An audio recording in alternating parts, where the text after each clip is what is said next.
Hi, good afternoon, and welcome to THFC, I should say, not THFA, THFC Till I Die, your home of Tottenham, past, present, and a very exciting future. Ellie, just start the show for me, but back in 2 minutes. Okay. Yeah, it's home of Spurs, past and present. What we're going to discuss today is a lot of different things on Spurs, including some things on Manchester United that Dermot found out about the deal that's going to go through probably in the next few days. But as we are looking at, oh, here it is. There you go. I am back. Yeah, welcome. Sorry about that. Welcome to the show. Thank you, Ellie, for taking over for 2 minutes. Right. Yeah, as you can see, I'm being joined today by the lovely Ellie and the lovely Mira. Now, if everyone's asking where Philip is, Philip's on his way to Dublin, isn't he, Ellie? Yes, he is. To do what? To drum. And sing like Tom Jones for the evening. Yeah, to drum, sing like Tom Jones, wow the 70-year-old ladies, obviously, and have a few bevies, I suppose, while he's drumming. Do you reckon they throw their dentures? Yeah, no. Do you reckon they throw their dentures on at them? Yeah, I think they do. I think they do. I swear between himself and you, one of you two are going to kill me by the end of next season. I swear to God, there will be a stream. Who murdered Dermot? Ellie, Mia, and Philip Prime suspects. You better watch your back then, Dermot. I'm always watching my back. Anyway, but look, yeah, Philip is back tomorrow. Of course he is. Yeah. He's on his way to Dublin. Hang on, Ellie, sorry. Hang on. Yes, so Philip's back tomorrow. Obviously, he's got to ward off all those women throwing their false teeth at him, hasn't he? So let's see who we got in the chat regardless. We've got lots of people joining us already. Oh, there's so many people. Really lovely to see you all. Carl Simpson says, hello all. Hope you are well, and hello everyone in the chat. Obviously, yes, lovely. Right, next one. Just a girl who loves Spurs. That's our Katie. Afternoon all. Kiss, kiss. And then we have Terry Plough's afternoon all. Afternoon to you, Terry, as well. And just a girl who loves Spurs. Hi, Carl and Terry. A little chat amongst one another. Hi, Kate from Carly Simpson. Then we've got Jazz Fusion. Afternoon all. Looking for any updates on players out. Yes, are we? I'm telling you. Let's get them all out. Come on. Right, then we've got Just a Girl Who Loves Spurs. Hi, Jazz. Lovely. Wayne Bonner. Good afternoon, everyone. Hope you are all well. Yes, we are. We're all well.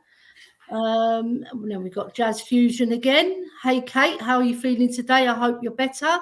So do we. We hope you're very well, Kate. You're a lovely lady. Hod God 10. Now, that's the name I love. I love it. Good afternoon, everyone. Good afternoon. And I love that picture of Glenn Hoddle with his curly locks. And he's a Bexley Heathian as well. He's from my end. So we've got a big up to Hodgod for where he lives as well. Yeah, I'm telling you, Mia, you must have crossed paths with Hodgod. You know, you must have on the beach eating No, your not on the ice cream? beach. It's where I used to live in London. Ah, right, yeah, in Bexley Heath. Yeah, Yeah. it's from where I used to live. I thought Bexley Heath was Kent, but maybe It's I'm south. wrong. It is Kent, but it's more like southeast London because down the road is like Woolwich and Greenwich, so it's not far from there really. It's a bit like Bromley, isn't it? That's on the borders as well, isn't it? Southeast London. Yeah, and Bromley. Kent, Yeah. isn't it? Yeah. Bromley's, Anyway, I forgot to ask you, how are you today as well, Mia? I'm really good, thank you. It's been a bit of a funny day weather-wise, though. Yeah, it's a bit lousy in Enfield as well. It's been raining. Yeah. And my cats are just like lounging out anyway. So, yeah. So we got Just the Girl Loves Spurs, Higher Wayne and Hod. Lovely. David Clark. There we go. Our master is back. I've just been doing the chat. My nemesis, David Clark. I used to work in Bexley Heath back in the day when I was younger. Really? I worked all around the big new housing estate that's in Bexley Heath. Which one? Oh, the first one going back into the 90s. This is. Yeah, I was there in the 90s. I lived there since I was little. Yeah, back in 90, I think it was 95, 96, something like that. Oh my God, that's crazy. I would have been at secondary school by then. Yeah, and I worked all down by the Thames barrier and all the new houses down there back in the early 2000s. So big up, Davey says, hi, I'm from Leicester. Hello to everyone in the chat. Hello. Wembley, West Spurs are heading this season to Wembley. Good afternoon, everyone. Please be able to join you live for the first time in about a week. Whilst it's nice to see us being proactive in the market, I remain suspicious of Levy and his motives. We will get back to that. Better than yesterday. Thanks, Jazz, says Just to Go Love Spurs. We've got Wayne Bonner, afternoon, Kate. We've got Andrew Gregory, afternoon, guys. We've got Jazz Fusion. Something alert. Estrogen alert. That's because we're women. Estrogen. I am saying nothing. I am saying damn. You got to keep it stum. Yeah. Hi, Ellie, Derma, Mia. Big up, Kate. We've got NS. Big up. He says hello. We've got Drula. Big up, Drula. Afternoon, all. I swear to God, this takes longer than doing the stream going through the chat sometimes. You know. We've got everything column. Good day, all. Today is a good day. Yes, and I'm going to get onto that why it is column in a minute. We've got Bexley Heath is where I lodged there. Bexley Heath is where I lodged there. A lady got murdered by some lunatic at a shopping centre. We used to hear police and ambulance sirens all night. Scary place in 2009. I remember when that happened. I remember when that happened as well. Wow. There's been murders down my road as well, don't you worry. It's been a lovely sunny day. Now it's pissing out with due thunderstorms. So if we hear any thunderstorms, we've got Jazz. You keep leaving the stream, Derm. I'm back now. Don't worry. I'm sorry. Running down the beach, aren't you, Dermot, and then coming back? Yeah. I was told Bexley Heath is officially in Essex. Oh, it is a really? thing. Oh. Yeah. It's Kent. It comes under Kent. It comes under Kent postcode. Mm-hmm. They might have Big up Claudia Murphy. Yeah. Is it L-E-L-E-L? You can call me what you want. Within reason. Within reason, yeah. Greek Ellie. Ellie. Or Alea in Greek. Or Alea. Yeah. Yeah. Anyway, shall we crack on? Anyway, let's start with some news, everyone. And this is the news column has been waiting for. Now, Jim Ratcliffe, I got this news this morning about 11:30, 11:45. And I think it's before. I don't know if it's been broken on Sky or anything yet, but I still think we're the first ones to break this. Anyway, Jim Ratcliffe has pulled out of the race to buy Manchester United. Please buy Tottenham. The Glazers have only one bidder right now on the table. The deal with the Qataris is ready to go. All the documents are ready from the Qatari takeover. I'm waiting on the green light for the Glazers. Girls, look, I'll start with you, Ellie. Look, from a Premier League footballing point of view, this is another team being bought out by a Middle Eastern royal family, country that has trillions. Yeah. Is this going to be bad for football? Because you're going to have Man United, you're going to have Newcastle, owned by the Saudis. Is this getting bad for the Premier League, or was it a good day for Manchester United fans? Well, in their eyes, it'll probably be a good buyout, wouldn't it? Because they're going to get lots of money invested in their club, which they've been pining for. Because, I mean, although the Glazers have spent money, they are taking a dividend from the club, I believe. So I just don't think it's going to be good for the long haul of the game, because we're getting taken over. And then all these superpowers, super rich people are buying these massive clubs and making them even more ahead of all us ones who are trying to catch up, you know, and it is catch up when it comes down to our club as well, plus other smaller clubs in the Premiership. They're going to fall way behind, right? And it's not fair, because they're going to monopolise the whole of the Premier League, and they're going to reap all the rewards, because they're going to be able to attract the best players, aren't they? Yeah. And Mia, look, we all have, well, Philip on here, I'm not putting words in Philip's mouth. He's very skeptical, and he's very, don't think it's right to have these people owning British clubs. And I have to sort of agree with them because of their human rights atrocities and things like that. Do you know, are the Premier League just letting anyone come in now, Mia, or do they do they have to put more harder tests for you to buy a Premier League club? Where do you stand in all of this?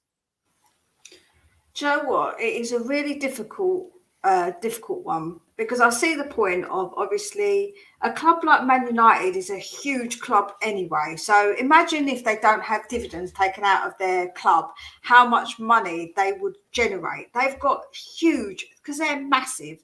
So it's very dangerous, because Man U are a huge club. With that amount of money that they're going to have, is going to be wow. You know, like, they're going to probably like blow most of the other competition out of the water. However, the bigger teams have always been the ones that get those big players. The thing that will light up, which will be a bit of a funny one, is the fact that they're going to end up making all of the prices go up, because they're going to pay extra. So that means all of the prices for other players are going to go up, and that's going to be affecting all the other teams that haven't got maybe that amount of money.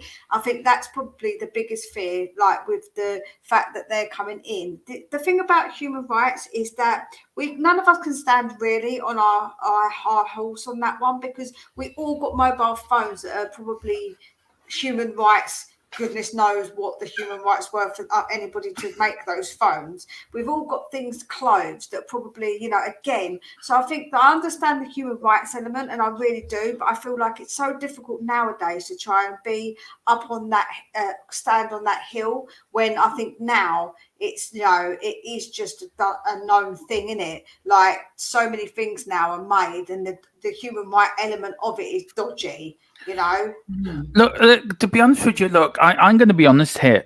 No, I think any country that's human rights atrocities should not be allowed to buy a football club. I'll take that off there for a minute. I really don't. My point would be, Dermot, is that your mobile phone was probably made with lack of human rights, but you still use your mobile phone and give the money to the yeah. But I'm talking possibly about like Palestine. I'm talking about the way that women are treated in these countries, that they're made second-rated citizens.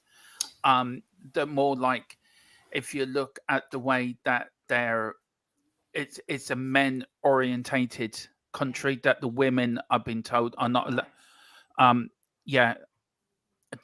the women have no rights at all. You look in some countries where their religion is so strict, you can't even hold hands going down the street. That's a natural reaction to man-made rules, aren't they? Yeah, and yeah. But I agree with what Column's here saying. No billionaires have their hands clean to get where they are today, and that is true. You know, that's what I'm trying to say about with the human rights side of it. As if they're not bringing those in to distribute when they're kind of being. I know it's hard, but I feel like you can't judge Like, I feel like when, like I say, for me, there's so many other factors around in our world today that have those issues, but we kind of go along with them because, you know, the clothes, your phone, you're like, oh, well, it's only my phone, but you're still giving money to those companies that do those things, that have children making them. People who wear hair extensions, a lot of those are made, their children, little kids get their hair cut and they end up, you know, and they don't give them money, or they give them like 2 or 3p, you know. It's just, you know, Yeah, and also, Mia, there's not one, I don't think there's one country in the world who hasn't done one sort of atrocity or another. You know what I mean? It's like we can't be throwing stones, because that's the thing. There's lots of countries that have done so many bad things. And if you go back in the histories of every country, a lot of women were persecuted. And it's only because women, like the suffragettes in England as well, especially, they fought against everything to find women's rights in our country. And now women can vote, and we can do lots of different things. And we're more ahead of those countries. Hopefully those countries will see sense and like move along with the times. And it comes with pressure as well. It comes from pressure from the suppressed. You know, if the suppressed make them listen and really push for the change, change can happen. Yeah, without getting too political about it. I think, you know what I mean?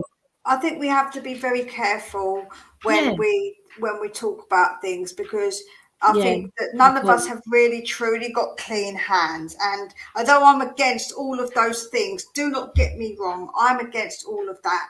But like I say, I feel like that we can't really sit here and sort of be on the high horse about it, you know. It is a very difficult subject. You know what, I saw the other day though, and there was women protesting on the streets, you know, in Qatari, and I'll take my hat off to them, because like they're putting their lives on the line, really. But you know, they want to make change, and if you want to make change, you've got to take sacrifices. Look, we've got David says, if you look at the history, there's more blood on the Union Jack than any country in the world, so there wouldn't be a football league if they went by that order.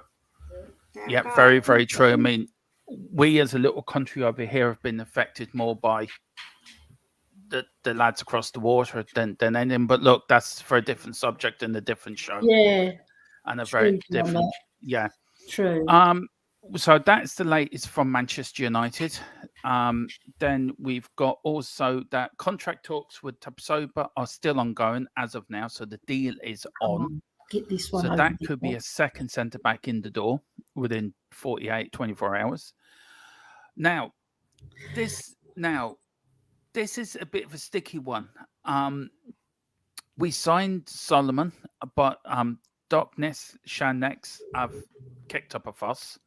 So this is the FIFA policy. Now, on July the 4th, FIFA policy of allowing foreign players to contract to Ukrainian clubs to suspend their deals amid the war with Russia has come under renewed scrutiny as Tottenham Hotspur move in for Donetsk Mana Solomon. Solomon spent last season on loan at Fulham, who had an option to purchase the Israeli winger.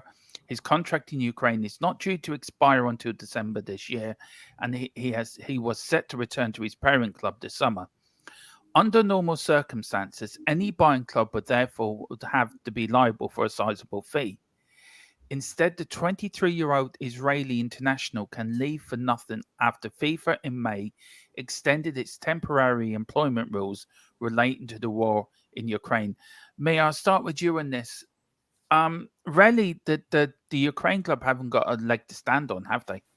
And they are kicking up a fuss about this, but they really haven't got a leg to stand on. I don't know if they are, because we're going to play them in August. I don't know if they are. Are they really kicking up a fuss? Yeah, they were looking to sue Tottenham, and that was that was before. But that was before, wasn't it? That wasn't. They are though, Mia. That I read that I've this not morning. read it There still anywhere. are. But yeah, I don't know. But I know that is what they've said. There's the rules. The fact is that they're going to play us in August makes me think that they've got nothing against us. So I don't think they're going to sue. Personally, I think that's old. I think they brought up that as old news. Someone brought it up that was previously, but we managed to get their game, and then a week later, we've announced that we're going to get him. So. Well, I've just read that they're lodging an appeal with the European Commission because the initial report came out on the 8th of June, and their president, Sir Guy, what's his name? I've lost his name. Sir Guy Palkin. He's the main instigator for, taking it to court for arbitration. So they are continuing with it, but they're doing it in a way that they've lodged an appeal, right? Yeah. So they're going to go to the European Commission with it. So they're still not happy with it. Yeah, and I did read that this morning as well. So I didn't actually bring it in, Ellie. So thanks for bringing that up. And Carl says, Shackner are getting a friendly. What else do they want? Spurs are following the rules, but if they are upset, we have Dyer to ease it. Yeah, of course we've got Eric Dyer. Eric Dyer eases all deals. Yeah, just give him Dyer. Their beef is with FIFA. Jazz Fusion says hopefully they get compensated, but look, we all know FIFA is as corrupt as a Russian mafia. We all know that. FIFA make the rules. Yeah. That's what I mean. I don't think they've got beef with us. I don't think it's personally with us. I think it's with FIFA. Yeah, they're protesting against their ruling. Yeah. Chris Meta Football TV says Kansu Spurs Annex 7 already passed the double passed yet. Yeah. The Kansu Spurs, they haven't got a leg to stand on. They need to appeal to FIFA. Yeah. Carl, if Spurs threaten them with Dyer, you will have another war. Yeah. Yeah. Anyway, so back. Yeah. Anyway, Kane Daily News. A show without Kane Daily News is not a show. It's not worth. This is from Thomas Muller, one of their star players. It's not worth talking about Thomas Muller as Bayern Munich fans to curb their excitement about Harry Kane, but Bayern Munich are preparing to make a second bid for Harry Kane as we speak, and that bid. I'm expecting there another bid to come in around 80 to 90 million pound plus add-ons. Yeah. Now, Mia, I'll start with you. No, I'll start with you first, Ellie, on this because I'll start with Mia first. The last one. I am sick to death of the Harry Kane saga. Every day is the same. Look, do you think 90 million plus add-ons, Levy might actually accept that and say, look, just to be done with it? I don't think so. I think he wants to hold him. And on that 12th of July, when Harry Kane's back, because they did it last year, didn't they, Dermot? They let him have more time, right? And then when he came back, there was all that uproar, the same likes happening this year. And I know what you mean. I'm getting fed up with it, because you want a clear message from the club. And everybody's keeping their lips sealed, aren't they? Right? Harry Kane's... backs people like his agent, who's his brother Charlie, little snippets here and there, feeding the argument that he wants to leave. And then you get contradictory things coming in. No, he's staying. And it really does bother me because I just want one clear message so I can sit at home and think, right, I'm going to be watching Harry Kane next year or I'm not going to be watching him. All this hoo-ha-ing about is frustrating. I mean, Mia, look, we had it last season. We had it season before. We had season before. Are Bayern Munich getting near to a figure where Daniel Levy, it would be hard for him to turn down a bid if it's 80 or 90 million plus add-ons? I really don't know. But what I will say is my belief will be that we're going to have Kane come back. And if Bayern put in that next offer, then I think he will go, because I think that Kane talking to Ange will know, and then the club will know whether to accept this bid. And I don't think Bayern Munich are going to put another bid in unless they know Kane isn't going to stay. That's my personal thoughts. Yeah, I mean, look, I've got a question here. I've written it down, and with Bayern preparing the bid for bid 2 for Kane, will he try and force the move over the line? You know, we had already down tools again when he was nearly went to Man City. So, Ellie, look, we love Harry Kane, but do you think he might force this through? He may just go. He has put in a transfer request, which has been declined. Yeah. So he's tried to do it official. Do you think he will force the move through? I was thinking what Mia said about, like, if you're an elite athlete, you should be wanting to move to an elite club. And they are an elite club, Bayern Munich. The only thing I think which will stop him is if an English club come in for him, because I think the English club would be more appealing to him, right? Like, say someone like Manchester United, or for God forbid, Chelsea come in for him, you know, and turn his neck, right? Because at the end of the day, he has to, if he's going to stay at Spurs, right, we have to show him ambition. Maddison's not enough. Right, Van der Ven is not enough. We have to buy big. Like, we make another club statement, like try and go for, I don't know, like someone like Stefan de Vrij or someone like Laporte, you know, someone who's going to solidify our defence. But I think if he's ambitious and he wants to win trophies, we're not the club right now to do that. Ooh. We need time. We need time to do it. You know, and I think Hange will get our troops done, but I just think it's too little, too late for Kane. Yeah.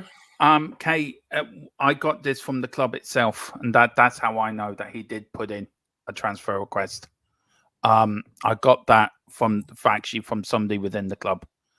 And Ellie knows what I mean by that, and that Philip and Mia know. So I'll stand by. Brilliant. I stand by that, what he said, and always will stand by what he said. But he had put it in, and it was rejected. Look, that's somebody else saying he hasn't. That's down to them. But I know that he did for definite. But big up, everyone get over to Just to Go Love Spurs, and please hit that subscription button as well as hit one on here.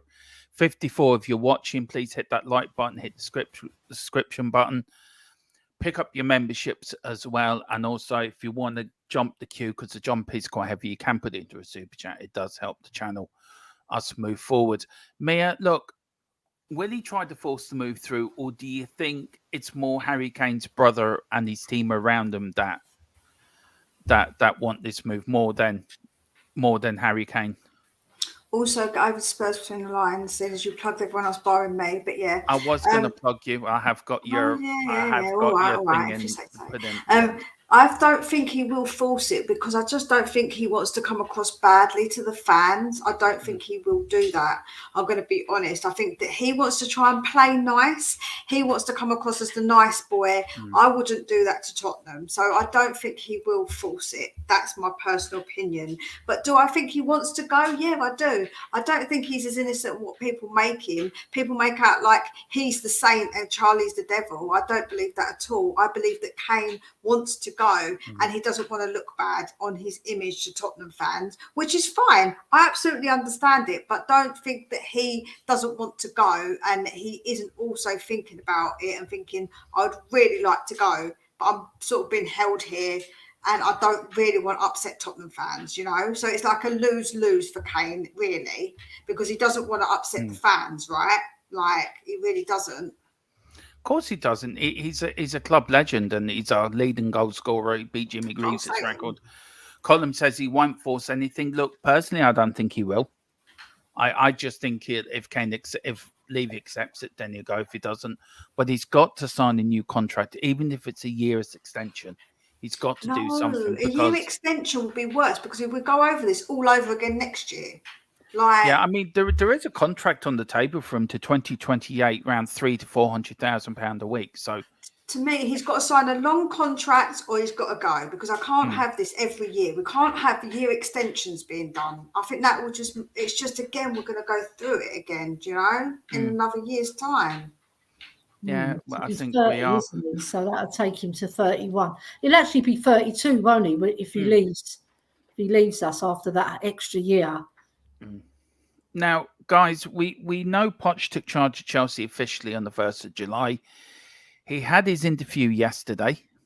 For me, Pochettino I've lost all credibility for Pochettino now for what he was saying yesterday. I know you're on a club TV, you got to big up your new club, you got to say all the right things. I get that, but for what he said, really stuck in my throat. You were Spurs manager for 5 years. You could show a bit more respect to Tottenham, even though how it ended. You still can show a bit of respect, and all this, Ellie, and I thought you had all this with. I've got unfinished business with Spurs. We've heard I want to come back to Tottenham.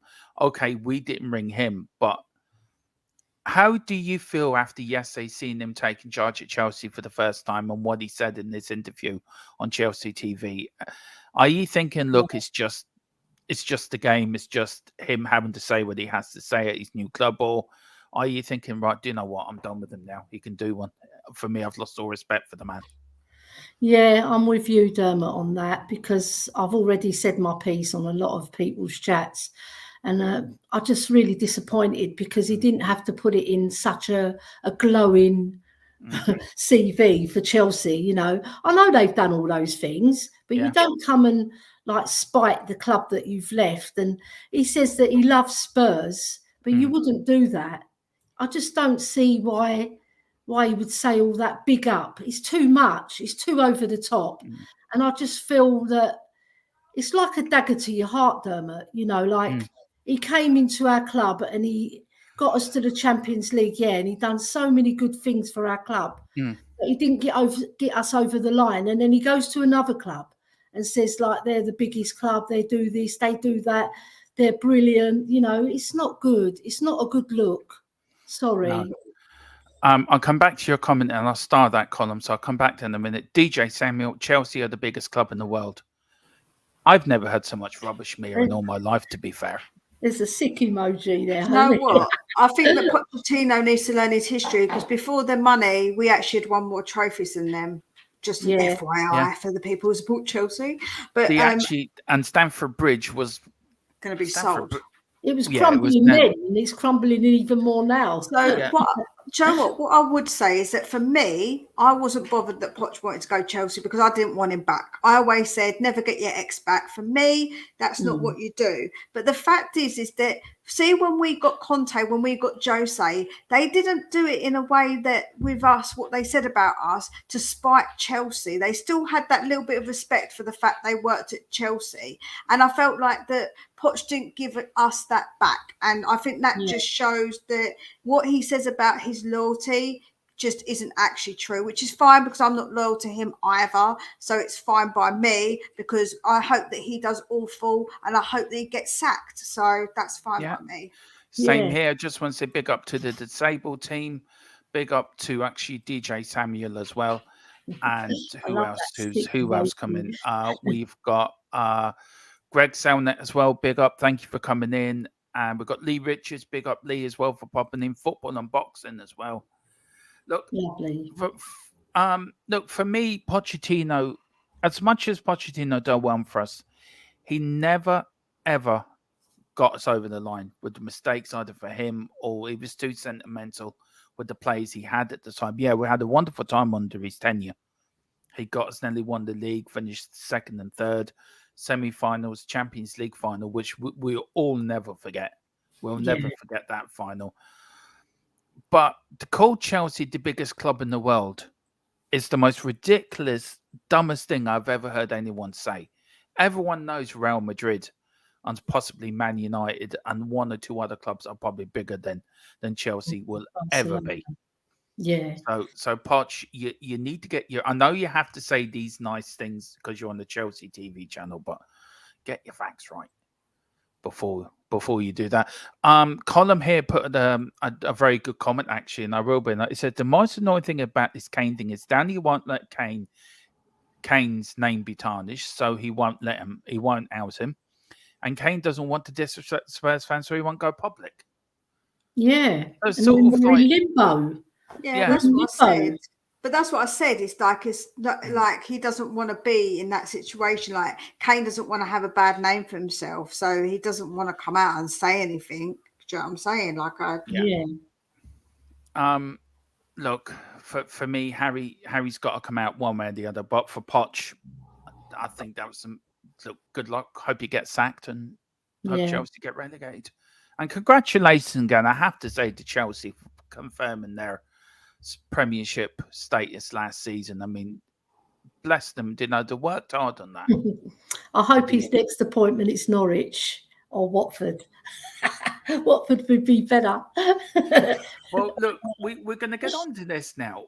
What with Radcliffe pulling out the Man United buyout, will he turn his attention to Spurs? Now, Mia, look, I'll start with you in this. Look, we know we've got this sort of love-hate relationship with the owners. Some of the fans don't want them out. Some of the fans are in the middle. Some of the fans think they're doing all right. For me, this transfer window, Levy deserves credit for what he's done. And I think his hand's been forced, but he's getting the players in. He's got a good manager. We're sort of changing the club's philosophy. What we have been under Mourinho, the Garden Gnome, and Conte. So, would you be happy to see Radcliffe putting a bid for Spurs, or are you happy to stay as it is, keep it as it is? Do you know what? I'm not that sure about Radcliffe. I don't know that as much. I don't know loads and loads about him. But I always say, be careful what you wish for, because he could come in and mess stuff up. And I don't know enough about him to confidently be okay about him buying our club. I want someone who's going to do best by the club. And will Radcliffe do that? That's my question. And we don't know that. And I don't know. It's so difficult. I want us to do better. And I want us to to make that change. But if they're going to change how they are and they're going to continuously do it, I would rather stick with what I know. It sounds bad, because it's so hard for me to explain myself, because what I'm trying to say is that we could be changing. It could be something for the better. Someone could come along and mess it up. Someone could come along and do better, but we just don't know. And I find that concept really hard to manage, because I'm like, oh, part of me wants that, but part of me wants this, And it is difficult when you don't know somebody's intentions. He could come in and start taking dividends. Do you know what I'm saying? And that's the point. You look at the Glazers and Colin just said Jim Radcliffe as a principle and philosophy, any company owns will be self-sustaining, so it won't be that different to Levy now anyway. So, and I mean, look, Kelly, look, you've I'm not putting anything in your mouth here. You've been to the protest yourself. Yeah. You're quite a Levy out person, and look, our conversations in the background. I'm always down the middle. I'm not as Levy out as you are, but you're more Levy out than me. And that's no problem. That's your opinion, and you have every right to do your opinion. The protests have every right to protest about the ownership and where we're going as a club. I think last season brought a lot of things to the head for the way we were playing with Conte. And look, for me personally, I think he's done well this summer. His hand's been forced, and he has done well. He's got us into a place where we're not where we were under, like when Sugar bought us out from Scholar, where we nearly didn't have a football club. We're never going to go back there again. So are you more coming away from Levy out, more to Levy in the middle, Ellie? Or are you still, even with this summer, are you still firmly 100% still Levy out, and nothing that he would do would change my mind, sort of thing? No, I'm not that shallow, but do you know what I like? I wasn't saying you were, but I'm just... No, I don't mean it like that. I mean, I wouldn't... I'm one of these people that always look for change. If there's a positive move, I will back it. I'm not one of these people that anything that Levy does is not good. No. And I think his best appointment, and I'm saying this with a good heart, is Postecoglou, because that guy... he's going to revolutionise our club. He will. And the way he runs the team and the way he gets the team playing, all the clubs that he's been at, he's been successful. The only one he didn't do very well in is when he was Australia's boss. But then again, he did come good afterwards. So there's a style of play that I like, right? And he's bringing in the players that fit his style. Like Maddison... fantastic sign. How can it, if you're Levy in, Levy out, Levy on the fence, no one can argue that is a fantastic signing for our club. Because first of all, you're bringing in goals. Second, which makes you more competitive. Second of all, you're bringing in more assists. And if we can hold on to Kane as well. But then we've had the signings of Kulu, Porro, we've got those over the line. And we've got Van der Ven coming in, and we're working on Tapsoba. So it's all looking very positive. So I'm one of these people, I will adapt. As long as we make that progression and we go to nearer to the trophies as well. I want to see a positive push in the cups as well, so that we can celebrate. But like I said, Dermot, I'm not one of these people that think Levy doesn't do any good for our club, because he has done good for our club as well. First of all, he's made us sustainable. Second of all, he's trying his best. Sometimes you're unlucky in football. Do you think he got lost? Do you think he was lost for a couple of years as an owner? He didn't know how to get out of the hole he got himself into, sort of thing. Yeah, like when you look at his record, right, you'll think the guy's going to move on because it's one trophy in 23 years. But you're competing against these big, rich clubs now, right? So for us to compete, we've got to make sure that we keep our club sustainable, make sure that we do all these other investments that do bring money into our club and use that money wisely in the transfer market. Because we have spent, but we've wasted so much money on duff players that haven't performed and really let us down. So this time round, I'm not saying that I'm not going to give him a chance, but I'm very wary. I'm making sure that, if he slips up again, I want to see more signings come in, because I don't think he's done quite enough yet. No, look for me myself. Look, I've always been in the middle, Ellie. You know that. I've never been one way or the other. I've never, though. I think one season I went fully Levy out, and I got thinking to myself that why am I doing something that I don't really agree with? It's like you follow other people, if you know what I mean, and it's not what you agree with. It's not what your own thinking of it is. I mean, I'm thinking of it. He's off the field. He's done brilliant. You can't fault the man for the way he set us up for the future with the stadium we've got, the training ground, all that. Yet the football side of it has been a letdown. But you can't blame him for everything. You can't blame him for losing the cup final, because that's down to the players to perform on that day. It's down to the manager to pick the right formations, the right tactics, the right team on that day. You can't blame him for Poch playing Sonny at left wing back. In the FA Cup semi-final. You can't blame him for Poch picking. You can't blame Levy for Poch picking Kane instead of Mora for the Champions League final. Do you know what I mean? You can't blame Levy for us losing the penalty shootout. It's one of them things. Yeah, he could have done better in the transfer market. Yes, he could have done more in buying players. That I agree with. But also the managers could have done better with the players we've had. Everyone should get a blame here. Shouldn't be just the one person. Conte should be blamed. Mourinho should be blamed for not getting the best out of the players we've had. So what do you say to that, Ellie? And then I go to Mia and that. Ellie, I mean, should managers and players also take responsibility for what's happened to us? Of course they should. They should take responsibility. But there's also a responsibility to bring in better players. And we've sort of stuck with a lot of the players that were dead wood. And we've had them for a long, long time. And we've been rewarding failure. When you think about it, if you're at a normal job, right, and you've got 3 people that are working hard and they're doing their job properly and they're producing, and then you've got 3 others who are just like plodding along, not doing much, and they're not bringing anything to the party, you should get rid of them.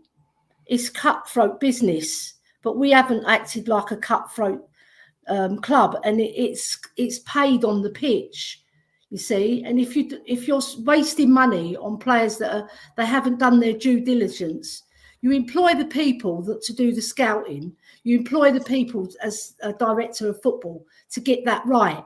And when they're not doing it right, just get rid of them and bring in someone else who will do it right. And the club have made moves to do that now. I can see there is a progression. So I just feel that we didn't do enough at the right times. There was like key moments where we could have invested into the team, you know, and not held on to the dead wood, Dermot. Do you know what I mean? Mia, do you want to add anything on this conversation before we move on? Yeah, no, I can see it from both ends, and I completely agree with Ellie, as in there's been plenty of times where we have held on to players too long, and we haven't sold our best players when we could have sold them, say, when we could get good money for them. But then saying that, people would say, why are we selling our best players for? So, you know, it kind of works on both ways. Like, people do kind of judge it. And anyway, so I feel like that he can do a lot better, and the massive bit of the problem has been the way that they have operated. However, there is blame to be said for people who have been in charge of recruitment, people who he trusted to do recruitment. And Conte did get players in through him and Paratici. They did discuss those, and those were Conte signings that Levy did okay, basically, and he spent the money, but he spent the money on Conte thinking he could do something, and he didn't. And so there's just been a mix-up of so many different errors over the years, and it's got us to the place we are at currently. But if he is trying to fix it, it's going to take a long time for people to trust that he is trying to truly fix it, you know? And I completely understand that. I completely understand. But for me, I kind of I've always been somebody who said, I want change. I want things to move forward and get better. And that's just the main aim, because for me, what's important is for the club to do well. And that's the most important thing in my eyes. You know, we all want the same goal, which is for Tottenham to do well. So, guys, what I would say is don't argue and point fingers and say you're this and you're that, because to me, we all love Tottenham. And it's not worth falling out with people, whether you disagree about Levy slightly or a lot. You know, I feel like we should all try and come together now, because this is positive. So let's see where it goes. Let's ride the roller coaster, people. Liberty Media, who actually own Formula One, are interested in buying a stake in the Premier League club. Ratcliffe might buy them with them, Ben was saying. Colin Mills says Liberty Media don't have anywhere near the funds to buy a Spurs. They would aim more for a Brentford or Fulham-sized club. And then Paul Connor says, Levy is great off the field, but when it comes to football, he has no idea. Maybe this is why Scott Munn has come in to advise Levy on what's a good deal and how fans are reacting. That's actually very true. Yeah. That's a very good point. Yeah. Football. And if he's doing that, does that not show that Levy understands that maybe he has messed up? Just saying, like, it could be a sign, just a little sign. I'm not trying to defend him. I'm just saying a small step to go forward, perhaps. Maybe. I don't know. Look, for me, I just wait to see what happens. But so far, I've been impressed with the window. I think he's done a very good job. And I think if you're big enough to criticize him, I think you should be big enough to actually give him credit where credit's due. And what I want to see, Dermot, I want to see one experienced defender, right? We've got to get one experienced defender in to hold the line and teach the young boys and nurture them, and also help Romero. You know, haven't you got that in Romero? Isn't Romero experienced now? He's played in the Premier League. He's a World Cup player. Also, Longley as well. If we get Longley in, that's two experienced defenders plus Tupsoba and then Mickey Van de Ven. Get them both in. I'm talking about someone who's been there and done it. Do you know what I mean? Yeah, but someone who's been there and done it. Someone who can hold those young lads. Because Romero's still young. He's still learning and he still needs nurturing. And you've got Longley, who's come from Barca, and he had a terrible season there. And then he's come into Spurs on a free transfer. Well, not a free loan. But then we got to buy him now. You know, so I want someone who's experienced right in the centre-back position. You know, so that they're very good in the dressing room as well. I know as a player, when I was a player, I always looked up to players that had more experience than me, and I learned off them. You know, there's mentality that comes into it. You learn how to, you know, go on the pitch with a good mentality, and those experienced players who've been there and done it, they can show the boy. All right, Romero's won the World Cup, but he's done it in a fantastic team as well. Yeah, but we're not there. We're not but there. So we need someone to nurture him. Yeah, but the thing is, the experienced players we have, and we've bought experienced players, it doesn't work. But not in defence. Yeah, and this is where I think a lot of people didn't. I know a lot of people don't want Longley. I don't know why people are against him. I think he played better than the rest of the defenders last season. So look, we have to see. For me, but look, Carl Simpson says yes. Big up Paratici for a quality window. He's done well advising Spurs, have to say. Corey's saying Longley doesn't have the pace to play in the Ange's system. That's the problem, is his pace. The passing, fantastic. Pace, he hasn't got it.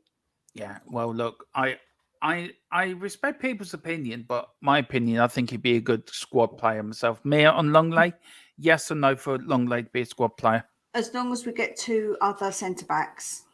Yeah. That's my caveat. Yeah, same here. I actually would agree on that one. Well, look, has missing out in Europe forced Levy's hand to spend big this summer, Mia? And has it forced the issue for him that he has to upgrade this squad? That changes have to be made. And with Ange coming in, does that help force that move as well? Do you know what? I feel like this Europe thing is a bit overstated. I just don't know how, like, I understand that people are going to say, yes, but he wants the money. But I think he realises that we're not going to get into Champions League. So I don't know if he's going to spend big for us to get into the Europa League. I think he's spending wisely. I don't think, because he's always spent money. That's the problem. We've always spent, but we've just spent silly money on silly players that haven't worked out. So I don't think it is that, because we've always spent that money, barring the time obviously with Poch because of the stadium, blah, blah, blah, blah.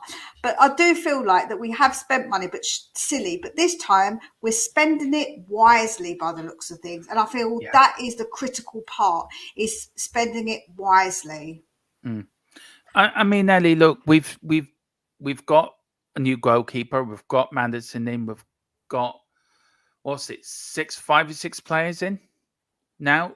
Yeah. Is it just as important to get the deadwood out as it is getting it in? But is it more difficult to get the likes of Dyer, Sanchez out the door than a lot of people? Then it's not like playing FIFA, is it, or Championship Manager? There's a lot more goes into these deals, isn't there? Yeah, because you've got to have clubs who want to buy our players as well. And they're not like attractive. When you look on the market, it's not that attractive for the other clubs to buy them. No.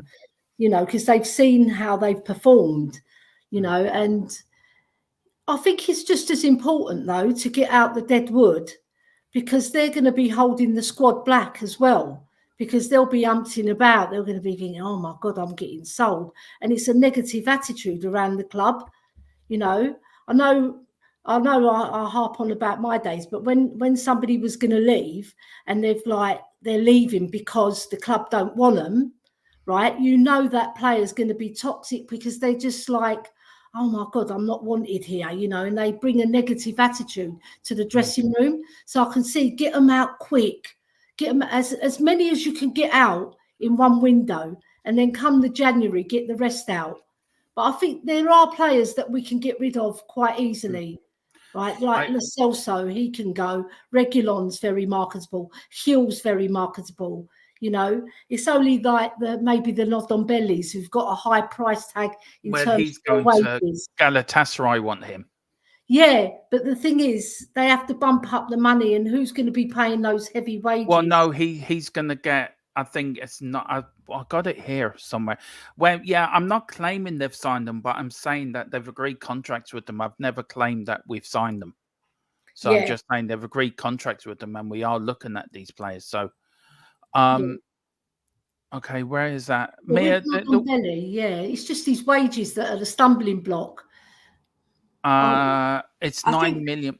Yeah, go on, Mia. Yeah, I think that one of the reasons that we've done it this way round is what someone else said in here, because if we sold players before we buy them, then people might bump up prices. Also, one of the reasons that I read was because we wanted to make sure that we got all the positions that we needed urgently first. So that's why we have done it this way. But we will sell players, but we can't get them all out. We've got to be realistic. There will still be a few of them that we can't get rid of. Like, I do think people have to be a little bit realistic in that sense. Just before we finish off, if Harry Kane, I was just sent this actually. If Harry Kane was to leave this summer, Jonathan David is the #1 target to replace the English goal scorer.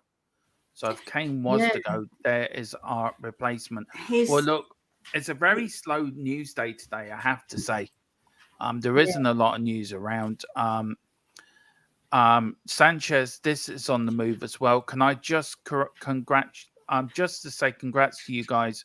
Ross Harwood and Manchester United Jero has just tweeted out Qatar soon, 10 minutes after you guys broke it. Well, thank you very much. So, see, we are the channel of breaking news. We have broke it before anyone. So that's a bit of a feather on our cap, isn't it? Yeah. As Ellie checks the breaking news on her phone. I told you, you're the breaking news king. Just to say to Jazz that we are going to get more than Winks out. I do want more than Winks. I do think we are, because there's plenty of players that have got interest. We've got quite a few players that have got interest, actually, to be fair. Jed Spence, Corey Boy wants out as well. Interesting. Spence, Well, apparently we've got Regulon might be going. Apparently, I read, and that's what I reported on myself, is that they want Regulon gone too. So again, we're going to have to see what Ange does with everybody and who he wants. We do. Well, look, we're going to end it there. It's a very slow moving story today. But listen, thanks for everyone for coming in. Mia, very quickly, sorry, I'm very bad. Hang on, just give me 2 minutes here. I was just looking up Jonathan David's record while you're doing that. He's not. I've looked up his stats.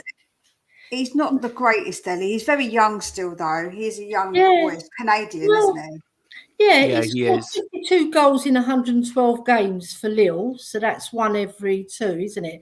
And then for Ghent, before that, he scored 30 in 60. And for Canada, he scored 25 in 42. So it's not that bad. Yeah, his percentiles, though, on certain aspects aren't. Yeah, he's not very tall. He's 5'9". Mia, do you want to give your channel a plug? And people can get memberships now and all that on your channel now. So do you want to give your channel a plug there? Yes, go over, please, to Spurs Between the Lines. Give me a subscribe. And if you so kindly feel like it, go over and get a membership. And I might be extra kind to the person that's the very first person to become a member, because I've got no members yet. So if you'd like to be the first member, I might give you a little surprise for that. I will do mine. I will do mine tomorrow. You get to spend a day in the dungeon with Romero and Mia. That sounds completely wrong. That's not what I meant, anybody. I think we'll have to stick Ellie on the naughty step for that one for 5 seconds. Yes. I think so. Go. Yeah, we're at the bottom for that now. Well, and also, if everyone is there, please go over to Kate's channel as well. Just to go love Spurs, give her a like and subscribe as well if you can. As she joins you, Ellie, tomorrow with your breakfast show. Don't announce what you're going to do yet, Ellie, because I need to talk to you after the stream about it. Because I might ask you, can you do me a favor? So don't. But you are on tomorrow at 10:30, aren't you? And Friday as well. So do you want to tell people when you're on? So I'm on tomorrow at 10:30 with the lovely Kate Boxall. Right. So we're not gonna tell you who we're doing. We'll keep it as a surprise so that you all tune in. Join us because we're fun and like we wanna bring you all the information, but make it fun as well. You know, so that it's an entertaining show, not just like reading off things and that. You know, so. Yeah, join us because it's the World Cup, the Women's World Cup starting on the 20th of July. So we've got 16 days to count down, you know, and we're going to be following Ireland, aren't we, as well, Dermot? So can I just say something? Did I read it right that the FA paid for all of the England Lionesses families over to Australia. That's right. I read that as well. That's fantastic, isn't it? And also, do you know another interesting thing about Ireland? You know, they've moved the stadium to a bigger stadium. Not only that, the Irish Federation, I read that they're giving some of the families of the girls that are playing, they're going to give them a free ticket to go over. They're trying to arrange it now, which is really lovely, you know, because some of those families, they can't afford to go from either England or Ireland to see their girls play. So that's so brilliant. To have your family there watching, it gives you a boost as well. Yeah. Yeah. The shame the FAI couldn't do that because they have not done. They have not paid for any of the families to go over to watch the Irish girls. Mind you, they can't afford it either. So, mind you, that is so true that they are broke. They'll get it from other sources. Yeah. Corey has subbed, and Colin says, "Don Mia, dungeon me up, haha." So there you go. Deary me, Colin. Ellie, what have you started? That's all I Yeah, know. what have you started? I won't say it online. So listen, join Ellie and Kate tomorrow and Friday at 10:30 as they do the World Cup build-up. Then in the season, I'm sure Ellie's going to have Mia on as well with Kate when they do the Spurs lady shows, which will be back. And when's the fixture list out for the women's game? The fixture list? Oh, it's already out.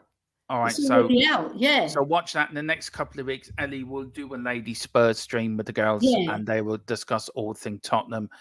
As we march on, pre-season starts. The first game's in the 16th of July. Me and Philip will be back with our watch-along. Maybe Ellie might join us. We don't know.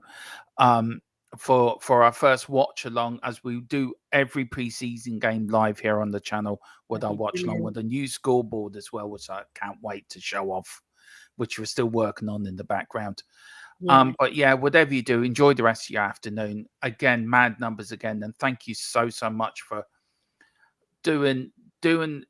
for coming in, subscribing, hitting the like buttons, really getting us out there. We can't thank you enough. It's really appreciated from myself, Ellie, Philip, and Mia as well.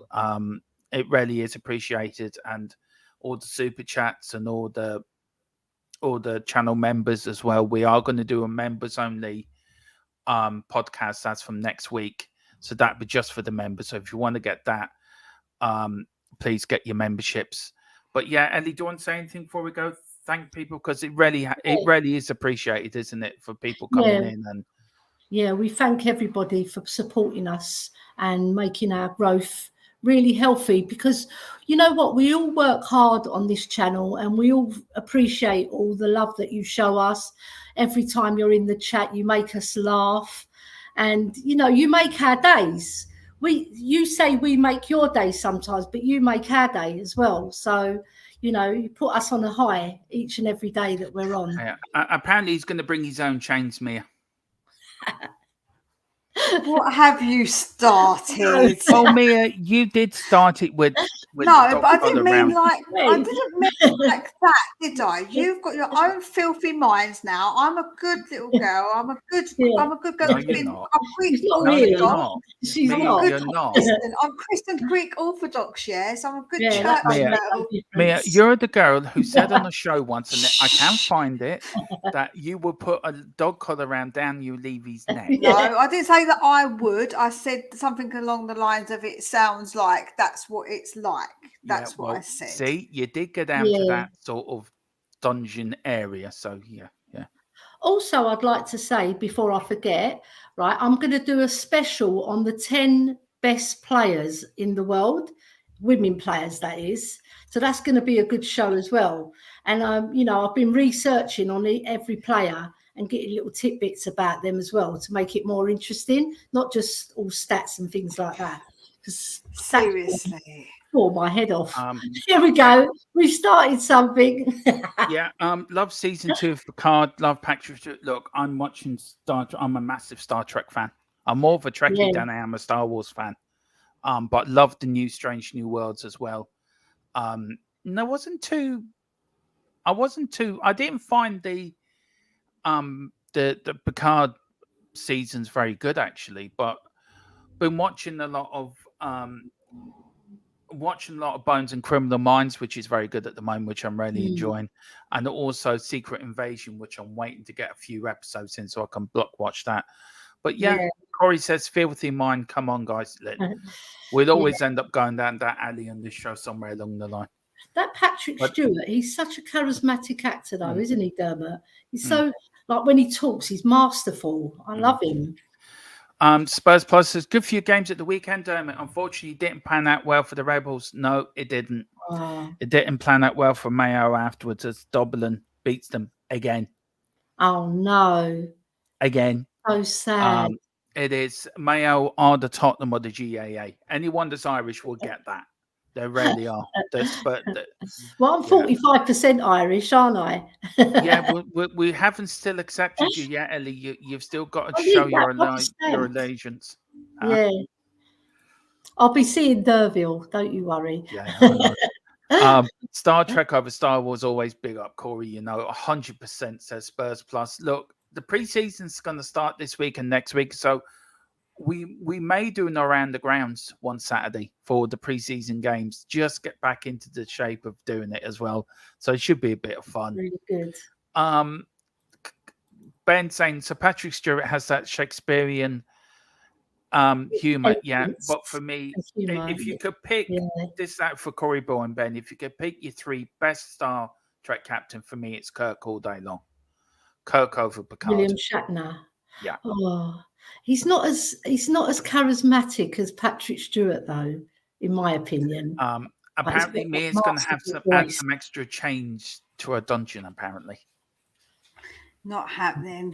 Behave yourselves. Well, look, this will be Colum when he gets to Mia's house, ready to go down to the dungeon.